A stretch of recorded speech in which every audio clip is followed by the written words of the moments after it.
ಚಪಾತಿಗಿರಲಿ ಅನ್ನಕ್ಕಿರಲಿ ಸಖತ್ ಟೇಸ್ಟಿ ಆಗಿರುವಂಥ ಒಂದು ಮೊಟ್ಟೆ ಪಲ್ಯ ರೆಸಿಪಿನ ಶೇರ್ ಮಾಡ್ತಾ ಇದ್ದೀನಿ. ಎಲ್ರಿಗೂ ನಮಸ್ಕಾರ, welcome back to my YouTube channel.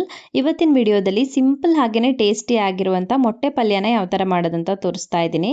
ರುಚಿಯಂತೂ ತುಂಬಾ ಚೆನ್ನಾಗಿರುತ್ತೆ. ರೆಗ್ಯುಲರ್ ಆಗಿ ಮಾಡುವಂಥ ಮೊಟ್ಟೆ ಪಲ್ಯಗಿಂತ ಸ್ವಲ್ಪ ಡಿಫ್ರೆಂಟ್ ಆಗಿರುತ್ತೆ. ಮೊಟ್ಟೆ ಪಲ್ಯ ಮಾಡೋದಕ್ಕೆ ಫಸ್ಟಿಗೆ ಒಂದು ಫ್ರೈಯಿಂಗ್ ಪ್ಯಾನ್ನ ಕಾಯಿಸಿ 2 ರಿಂದ 3 ಚಮಚ ಆಗೋಷ್ಟು ಎಣ್ಣೆ ಹಾಕ್ಕೊಳ್ಬೇಕು. ಎಣ್ಣೆ ಕಾದ ನಂತರ 1/4 ಚಮಚ ಆಗೋಷ್ಟು ಸಾಸಿವೆ, 1/4 ಚಮಚ ಆಗೋಷ್ಟು ಜೀರಿಗೆ, ಹಾಗೆಯೇ ಸ್ವಲ್ಪ ಕರಿಬೇವಿನ ಎಲೆಗಳನ್ನು ಹಾಕ್ಕೊಳ್ಳಿ. ಖಾರಕ್ಕೆ 2 ರಿಂದ 3 ಹಸಿಮೆಣಸಿನಕಾಯಿನ ಹಾಕ್ಕೊಳ್ತಾ ಇದ್ದೀನಿ. ನಾನು ಇದಕ್ಕೆ ಚಿಲ್ಲಿ ಪೌಡರ್ ಹಾಕ್ಕೊಳ್ತಾ ಇಲ್ಲ. ಸೊ ಖಾರಕ್ಕೆ ತಕ್ಕಂತೆ ಹಸಿಮೆಣಸಿನಕಾಯಿನ ಹಾಕ್ಕೊಳ್ಳಿ, ಬೇಕಿದ್ರೆ ಜಾಸ್ತಿ ಹಾಕ್ಕೊಳ್ಬೋದು. ಹಸಿಮೆಣಸಿನಕಾಯಿ ಹಾಕಿ ಸ್ವಲ್ಪ ಹೊತ್ತು ಫ್ರೈ ಮಾಡಿಕೊಂಡು ನಂತರ ಇದಕ್ಕೆ ಒಂದು ಈರುಳ್ಳಿನ ಕಟ್ ಮಾಡಿ ಹಾಕ್ಕೊಳ್ಬೇಕು. 1/4 ಚಮಚ ಆಗುವಷ್ಟು ಶುಂಠಿ ಬೆಳ್ಳುಳ್ಳಿ ಪೇಸ್ಟನ್ನು ಹಾಕ್ಕೊಳ್ಬೇಕು. ಈರುಳ್ಳಿ ಮತ್ತು ಶುಂಠಿ ಬೆಳ್ಳುಳ್ಳಿ ಪೇಸ್ಟನ್ನು ಸೇರಿಸ್ಬಿಟ್ಟು ಸ್ವಲ್ಪ ಹೊತ್ತು ಫ್ರೈ ಮಾಡ್ಕೊಳ್ಬೇಕು. ಈರುಳ್ಳಿ ಮೆತ್ತಗಾಗೋವರೆಗೂ ಫ್ರೈ ಮಾಡ್ಕೊಳ್ಬೇಕು.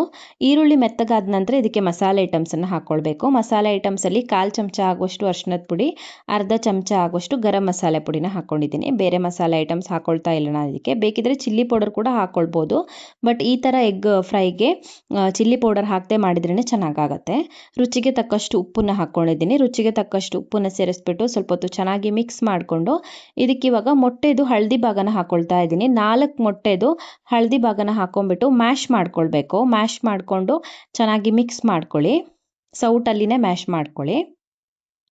ಸೊ ಮ್ಯಾಶ್ ಮಾಡ್ಕೊಂಡ ನಂತರ ಇದಕ್ಕೆ ಇವಾಗ ಮೊಟ್ಟೆದು ಬಿಳಿ ಭಾಗನ ಹಾಕ್ಕೊಳ್ಬೇಕು. 4 ಮೊಟ್ಟೆ ಯೂಸ್ ಮಾಡಿದ್ದೀನಿ. ಮೊಟ್ಟೆದು ಬಿಳಿ ಭಾಗನ ಸಣ್ಣದಾಗಿ ಹೆಚ್ಚಿಬಿಟ್ಟು ಹಾಕ್ಕೊಳ್ತಾ ಇದ್ದೀನಿ.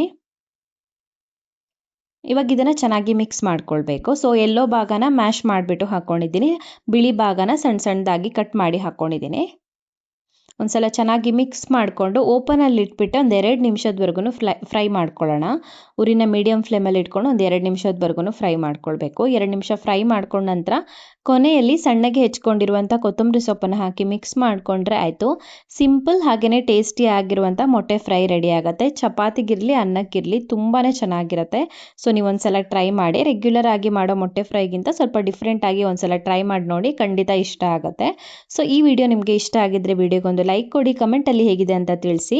ಇನ್ನು ಹೆಚ್ಚಿನ ವಿಡಿಯೋಗಳಿಗೆ ನನ್ನ ಯೂಟ್ಯೂಬ್ ಚಾನಲನ್ನು ಸಬ್ಸ್ಕ್ರೈಬ್ ಮಾಡ್ಕೊಳ್ಳೋದನ್ನು ಮರಿಬೇಡಿ.